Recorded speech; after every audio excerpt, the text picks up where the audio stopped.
All right, good afternoon. Eric Arnold here in the Sports Barn, finishing up the college picks for this weekend. It's November 6th. I don't know what time is it. Probably around 4:30? No, 4 o'clock, whatever. We'll get this up to you. You got your Friday night games already for you. I gave that to you in an earlier video. We're guessing North Carolina State tonight. And then, well, we like BYU. We like BYU. What can I say? That's a big game tonight. Really big game tonight. All right, let's get to the rest of it. I hope the think we've solved our sound issues. I've put my production hat on here. I saw a comment in the political comments. Somebody compared me to Glenn Beck without a production team, which I thought was kind of flattering. I don't have a production team, but I think I've solved the microphone issue. For some reason, I think this thing may have just like started working in the last 20 videos because you get anywhere near it. It is on the most sensitive setting right now. And you get anywhere near it, it sounds like Johnny Carson swallowing the microphone when he's doing his Kmart bit. Attention, Kmart shoppers. It's crazy. So and it's damn near unlistenable too. So I'm going to try to avoid that in the future. Probably just won't wear T-shirts, which it's going to get cold here soon anyway, so it won't matter. All right, let's get to the handicapping. Saturday. I just circled them all here, and I tried to put the red ink up here on the important game subscriber F. So I don't know if you can see it or not. But anyway, I'll spell it out for you. The little model just loves SMU in this game up here in Philadelphia, and I just can't do it. I just don't think that SMU is going to cover 18 points against Temple. It seems to me these point spreads this year are just way bigger than normal. Where a team would normally, to me, be a 3 touchdown favorite, now they're 4. Where they'd be a 10-point favorite, now they're 18. It just I don't know what to say about that. So, in a couple places here, I grabbed the underdog where normally I might not have done it. And then plus I'm losing. So maybe we'll just mix it up a little bit and try to break to do something different, right? So we're going to take Temple here. Another American game, Tulane, 2 stars there. We'll have them at East Carolina. I'm sure, I guess that's a game everybody will be watching. Not really. This is interesting. Early game here, a noontime game. Liberty at Virginia Tech. These are 2 schools that are about 90 minutes apart. I can imagine Liberty would like nothing more than to beat Virginia Tech. That would probably make their decade. And Liberty is a team that's getting better. That's a team it's a small school that's spending money. Let's put it that way. These are guys that have decided we want to compete in Division 1A football, and we're going to do what it takes to do that. And that's a team that's getting better. I mean, they've already won at Syracuse. They're beating the hell out of their, Conference USA and Sun Belt type opposition. So now they step up to the big time, getting Virginia Tech. Virginia Tech laying 16.5 here at home. I'm taking Liberty. I think they have a better coach in Hugh Freeze than Justin, what's his name, Fuente. I'll take Freeze, and I think he'll do enough here. If Virginia Tech just runs the ball on Liberty every play, they'll kill them. They'll just destroy them. Liberty won't be able to handle Virginia Tech's size, but Virginia Tech, they won't be able to help themselves. They're going to throw the ball. They're going to throw it, and I think that'll negate some of their advantage. And Liberty, I would think, wants this game more than Virginia Tech does. So, Virginia Tech loses this game, it really doesn't hurt them all that much. It's not a league game for them. I'm taking Liberty. all 1 star. But frankly, my hunch games have done much better than anything I've done as far as the model goes. So I'm almost thinking if it's got 1 star on it, look for that. Here's one that's got 3 stars on it. So this is probably a loser. Louisiana Monroe, the model loves playing against that team. Georgia State laying 18.5. I'm not crazy about this game just because I'm bitter over that one game that Georgia State coach blew for me earlier in the year. And I remember. I know Louisiana Monroe is nothing special, but 18.5 points. Whew. Yeah, I mean, and I think Georgia State's coming off a shutout. I think they lost 51-0. Now I'm laying 18.5 points with them. I don't know. I don't know. I think I need a new model. But we'll put it up there for you, all you courageous people.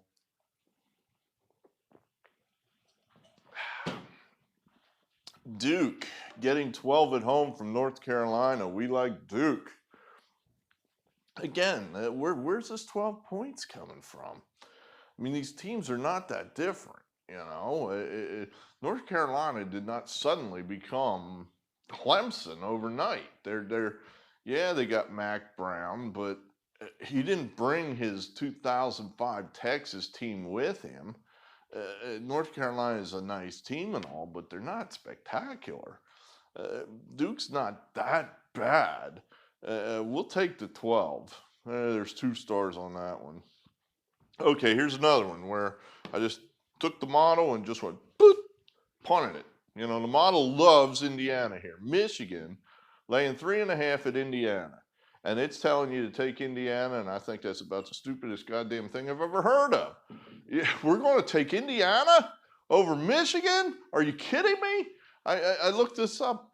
Michigan hasn't lost to these guys since Ronald Reagan was in office. Like 1987, 24 straight wins Michigan has against these guys. And they're going to not cover 3.5? This is a job-saving game for Jim Harbaugh. You lose this game. You're the one that breaks the streak to Indiana. I get the impression that the higher-ups at Michigan don't really care that much about football. But you lose to Indiana, maybe some of these uppity presidents and whatnot might go, did we just lose to Indiana? That's embarrassing. While meanwhile the old hardcore fans are like, yeah, god damn right, it's embarrassing.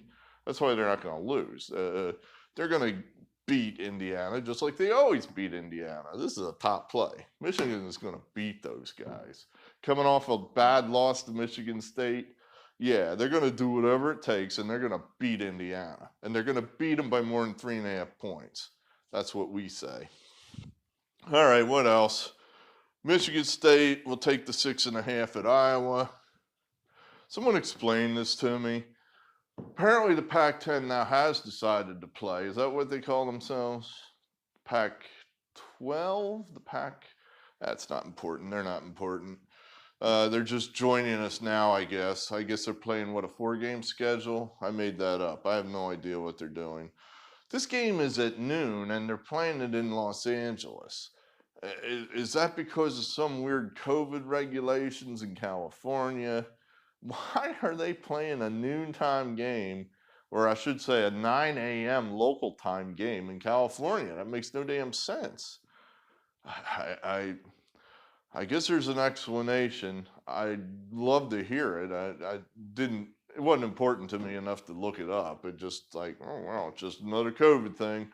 We'll just do everything backwards just because. So we'll take the 11 points. USC here is an 11-point favorite over Herm Edwards and the the Arizona State. I'm drawing a blank. Sun Devils. The Sun Devils. So we'll take the 11. These two teams are not that far apart. USC upset Arizona State last year out in the desert, so we think Arizona State may return the favor, come into Los Angeles at an early hour, and steal one, or at least stay close. So Arizona State there. Memphis minus the 18 over South Florida. Memphis can score. We're going to guess that they played just enough defense to hold down South Florida and beat them by 3 touchdowns. So 1 star there. Texas, big game here, -5.5 against West Virginia. I just think Texas has an additional gear that West Virginia doesn't have. Texas just beat Oklahoma State. And West Virginia played those guys earlier in the year without their starting quarterback, and West Virginia could not handle them. They got beat relatively easily by Oklahoma State. Texas beat Oklahoma State, and Oklahoma State, I would argue, had a full deck. So to me, that means Texas is significantly better than West Virginia. We'll lay the 5.5, 1 star there. There was a time when Nebraska would have been a 40 to 50 point favorite over Northwestern. I guess now is not that time, although sometimes I wonder what would it be like to be 1982 again. I'd be how old would I be? 15. I'd be making the JV team in baseball. Yeah, it wouldn't be that bad. All right. Well, anyway, that's not going to happen. But Northwestern laying 3.5 against Nebraska. I'll take the 3.5. I'll take Nebraska.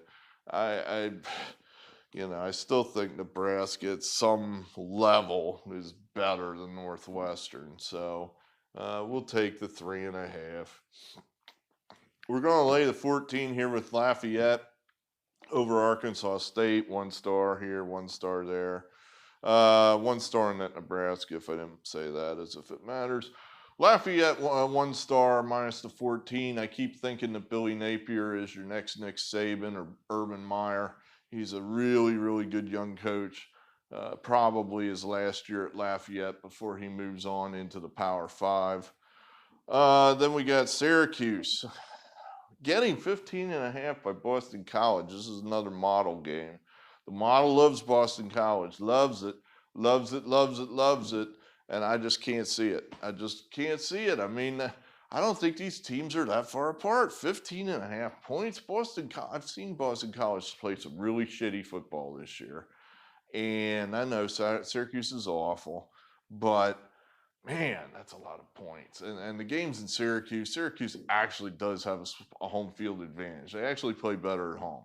So we're going to put 1 star on it and take the 15.5 points at home with Syracuse. I think we're probably in the minority on that one, but what the hell? In the minority, that's generally where I'm at. Marshall, a Marshall game. I forgot about these guys. Aren't they good or something, or they think they're good? I forget which. I think they're undefeated. They haven't played in a month, or I exaggerate. I forget what's happened to them. But here they are. And they're playing the powerhouse of Massachusetts. And they're laying 44.5. I'm not sure what that says. If Marshall's really good or Massachusetts really bad. Well, that's too many points for us. We'll take the 44.5. We'll take Massachusetts. Maybe Marshall will win 44-0. How's that? All right, this is the top play. We're going to take Appy State again as a top play. They're laying 20 down at Texas State. Appy State can score. They really can. And they can run the ball. We like that. So, we're kind of hoping they run tempo on Texas State, run the ball on them, get them tired second half, then really just start gashing them for 30, 40, 50-yard runs and get up around 50 points or so, and that should cover it. So that's what we're hoping. We'll take Appy State, lay the 20. That's the top play. Here you go, Subscriber X. Here's the water boy again, who you hate. He's laying 12.5 with Cincinnati against Houston. Cincinnati, I mean, ever since they lost to Ohio State, they have been piling up the W's. They had 2 losses last year to Memphis. They avenged those last week. Now they're looking, they've got to be thinking playoff, really. I'm going to stick with Cincinnati, stick with the hot hand. This is a top play. We're going to stick with the water boy, Luke Fickell, to beat Houston by 2 touchdowns. We'll lay the 12.5. We'll lay the 12.5, and we'll take Cincinnati. Another model game, I threw it away. Penn State minus 26.5 against Maryland. I don't know. I mean, I know Maryland's coming off a huge upset where they beat Minnesota. Uh, I mean, of the two teams that I saw on TV, Maryland looks better than Penn State, yet they're 26.5 point underdogs. Penn State looked bad, against Ohio State. They looked bad against Indiana. And now, Maryland is a 26.5 point underdog. I get it. The last 3 years, Penn State's beaten Maryland, I think, by a combined score of 10 million to maybe 8. And that's not that much of an exaggeration. But I just haven't seen any talent at all on that Penn State team yet. So I'll take the huge number of points and see what happens. We'll take Maryland for 1 star. Another game where we're just kind of really mixing it up here. Normally I would take Minnesota here because I like PJ Fleck and I don't like Lovie Smith. But Minnesota was so bad last week. It was just embarrassing how terrible they were. Just terrible. Could not play any defense at all. Slow. Just incredibly slow. Illinois, they played a pretty good Purdue team, pretty tough last week. I mean, they came that close to putting that game in overtime. We're going to say Illinois is better than what they appear, and Minnesota is worse than what they appear. This could be a field goal game. We're going to take Illinois plus the 7 for 1 star. Utah, 2 stars there. Yeah, I mean, it's going to be cool. It's going to be rainy. I don't think it's Arizona type weather. We'll take the Utes, lay the 2 touchdowns, 2 stars there. Oklahoma minus the 38. Well, it's a Les Miles game. So I know some of us just reflexively play against Les Miles no matter what. Laying 38, that's a lot of points. But in a way, these are the kind of games Oklahoma really runs it up on people sometimes. They get a bad team like Kansas, and they like to just put up the show points, the style points. So this could be a 63-14 type game. Laying 38, we'll take Oklahoma Oklahoma minus the 38. 2 on that, 2 stars on that. Texas Tech, TCU 9.5 point favorite. I don't think these 2 teams are that much different. I mean, I see TCU's a 9.5 point favorite, and they're probably better than Texas Tech. I don't know they're that much better than Texas Tech. I mean, Texas Tech's top end is probably just that short of Texas. I mean, they had Texas beat, and then they just let it slip away. So, I think Texas Tech is definitely better than what's being given credit here for. So we'll take the points. We'll take the points, and for 1 star with Texas Tech. This used to be called the world's biggest cocktail party. God, I wish for those days again. Get out with 80,000 of your closest friends and just have 1, 2, 10 drinks and have just a good old time. And I don't know. I've got to do some research on the world's biggest cocktail party. You Georgia and Florida fans, I mean, we have nothing like it in the Big Ten. Do you hate each other, or when it's over, you go out after the game and go from 11 to 20 with the fans from the other team? I kind of like the idea that you go out with the fans from the other team and go from 11 to 20 then. Drinks, I mean, after the game, where it's not this bitter hatred rivalry where they're,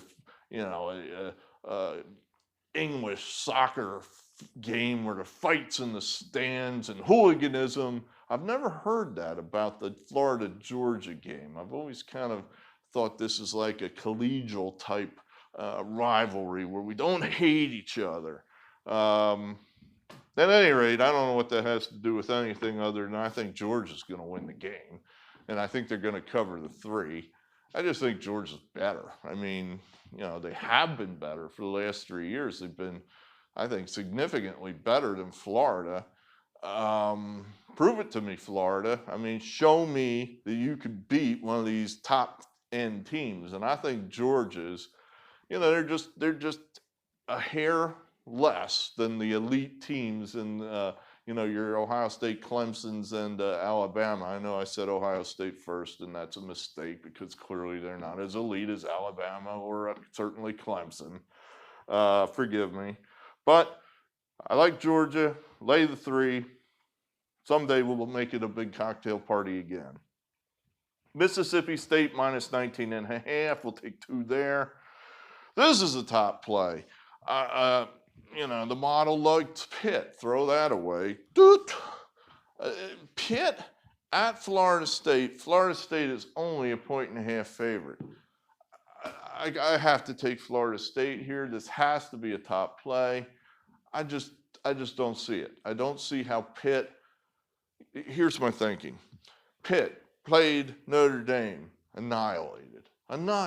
They scored 3 points. Florida State played Notre Dame.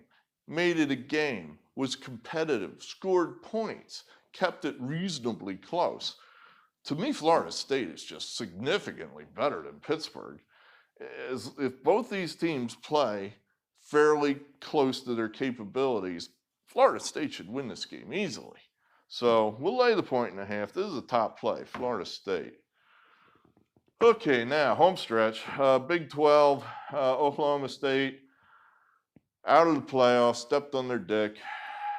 Now going up to Kansas State. They're 12.5-point favorites. That seems like a lot.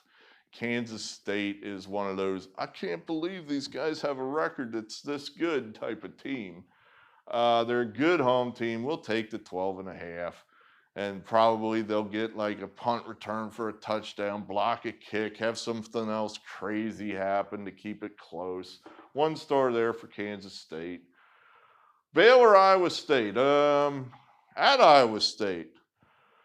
Oh, it's videos getting I'll tell my Iowa State Baylor story some other time. Video's getting long. We're going to take the points. We'll take the 14 with Baylor. It's going to be a nice day. That last time I remember, when Baylor goes up there and the weather's bad, you definitely want to be looking at Iowa State, but it's going to be a nice day tomorrow. So I'll take the 14 with Baylor. Again, these teams, I don't think they're that, the difference between these teams is that much. These numbers are too big. That's what she said. Huh.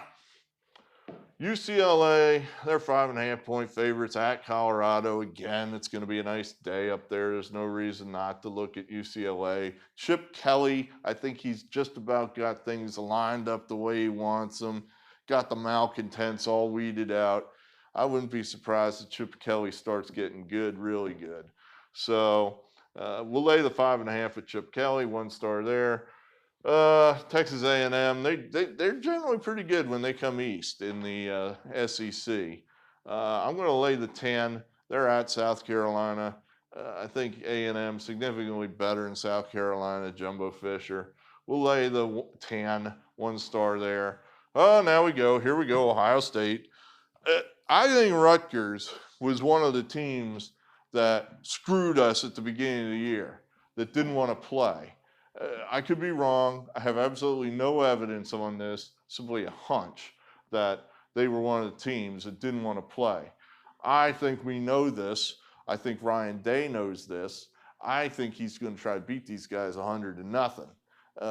And I hope he doesn't apologize if he does it. So we're going to lay the 38.5.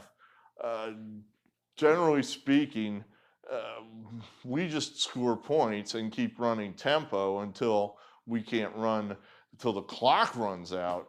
We have beaten this team like 76-0. I don't know, that's an exaggeration. I got to look that up, but it was close to that. Yeah, I'll lay the 38.5 with Ohio State. 1 star there. Stanford, 1 star. They generally play Oregon close, although I have no idea if they still do. I'm thinking like 5-6 years ago. So that was just a hunch. Stanford, this I'm going to call the We're Back Bowl. And Tennessee and Arkansas, two teams that have been bad for a while and are now having pretty good years, trying to bust back into respectability. I'm going to take Tennessee. 2 stars here with Tennessee. We just think they're a little further along the we're back curve, if you will, a little more. The program's just a little advanced. The Arkansas coach, whose name I should know, but I cannot quite get it, he is still his first year, I'm pretty sure. And Pruitt there at Tennessee, this is the 2nd or 3rd year for him. So we're going to take Tennessee. We think they get that done. And here you go, 2 big games, 2 top plays here late night. We're going to stick with Coastal Carolina. The model says, how can you get off of these guys? They're beating everybody 51-0. I mean, they're in the top 20. I was making, trying to find a reason to tell you these guys were good earlier in the year, and now look at them. Everybody knows they're good. They're the number 15 team in the country. So we'll lay the 17.5 and see what they can do with South Alabama. And then lastly, another top play, lay the 2.5 in Corvallis. Yeah, I got that right. Oregon State over Washington State. I think we're on the right page with this one. In other words, Washington State's got a brand new coach. How much practice could this guy have done? Plus, he's out there in one of these blue states where they probably have 10 zillion virus rules. So he's probably got a whole untested, unpracticed team. Of course, Oregon, well, the trick is the Oregon State coach, he's been there a couple of years now. And I actually think he's making that team better. They actually found somebody that wanted to be at Oregon State. Smith, Jonathan Smith, is that right? He used to play quarterback for him. So I'm pretty sure that I've got all that right. Anyway, Oregon State, a much more cohesive team at this point in the season, game 1, than Washington State. Lay the 2.5, Oregon State. There you have it. There you have it. So your top plays are BYU tonight, Georgia State, Michigan, Appy State, Cincinnati, Florida State, Coastal Carolina, and Oregon State. Our college record's been bad, but going through these games, I almost felt like, I don't know, my vision seemed clearer. I felt better. I felt like the old days where it's like, I think I'm going to get some of these right. I feel pretty good about some of these. So I don't know. I'm feeling okay about our slate this weekend. Got to do the NFL. I haven't even looked at that yet. I don't know when we're going to do it. I'd like to go out tonight and have a couple beers and drown my sorrows. Forget about Donald Trump and the election. It's over. One of my subscribers said something to me that actually made me feel better. He said, win some, lose some. And I thought, I'm going to play me some Motorhead. So I turned up the Motorhead while I was doing these games here this afternoon. If you don't know, that's a lyric from the Ace of Spades by Motorhead. Win some, lose some, it's all the same to me. So yeah, it made me feel a little better. Great. Well, we appreciate the loyal Sportsborn subscribers. We're going to get some winners going here at some point. I said it's a 10-year project, so we're just heading into the end of year 1. By year 10, hopefully then we will be really cranking the winners out. So we got 9 more years to get to that point. Very good. I really appreciate anyone that's watching the videos here. For the political people, I have some thoughts about where to go with that channel. I think I might split the channels. Where there's 2 channels. I may look into doing that. But yeah, I don't want to, I don't want it to become the Donald Trump in exile channel. I don't know I want to do that. But, I'm still waiting for evidence that of fraud. We're waiting still. I've seen indications. I haven't seen proof yet.